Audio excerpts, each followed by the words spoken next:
Saudara, banjir yang melanda Kenya mengakibatkan 169 orang tewas dan 91 lainnya dilaporkan hilang.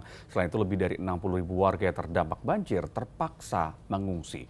Informasinya kami rangkum dalam Jendela Dunia.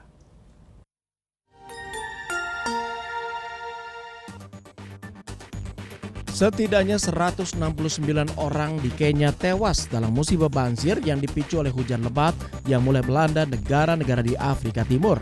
Selain 169 tewas, 91 orang juga dilaporkan hilang. Peristiwa paling tragis terjadi ketika 48 orang tewas di hari Senin setelah air mengalir melalui terowongan sungai dan tersumbat di bawah jembatan kereta api di barat daya Kenya. Banjir juga berdampak terhadap lebih dari 60.000 warga Kenya, termasuk mereka yang tinggal di perkampungan kumuh Mathare di Nairobi. Kawasan Mathare memang menjadi salah satu kawasan terparah yang terdampak banjir. Korban banjir untuk sementara mengungsi di sebuah sekolah yang dijadikan lokasi penampungan.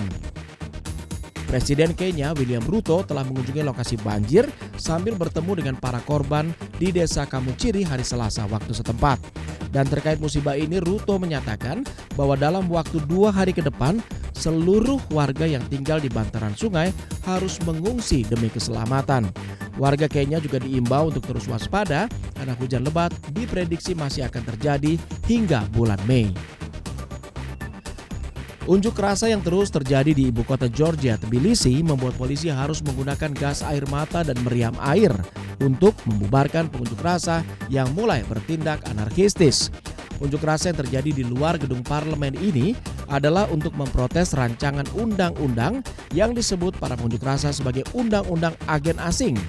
Dalam rancangan undang-undang tersebut mengharuskan media dan organisasi non-komersial untuk mendaftar dan berada di bawah pengaruh asing jika mereka mendapatkan 20% atau lebih dana dari luar negeri.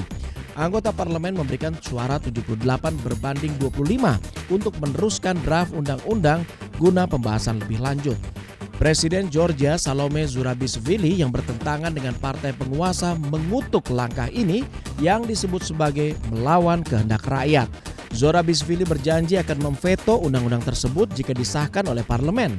Namun partai berkuasa dapat membatalkan veto tersebut dan dapat menandatanganinya menjadi undang-undang. Selain membubarkan paksa unjuk rasa, polisi juga dilaporkan menangkap sejumlah pengunjuk rasa.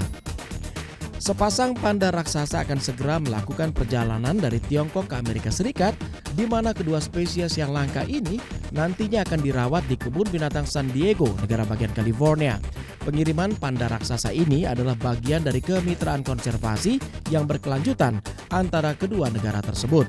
Pihak kebun binatang San Diego sendiri baru-baru ini mengunjungi Tiongkok untuk bertemu dengan dua panda raksasa yang bernama Yunchuan dan Xinbao. Yunchuan adalah seekor panda raksasa jantan yang berusia 5 tahun dan memiliki hubungan mendalam dengan California. Karena ibu dari Yunchuan yang bernama Chen Chen lahir di kebun binatang San Diego 2007 lalu. Sementara Xinbao adalah panda raksasa betina yang berusia 4 tahun.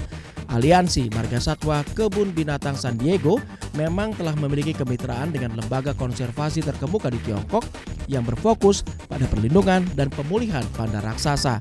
Dan kerjasama keduanya telah berlangsung selama hampir 30 tahun.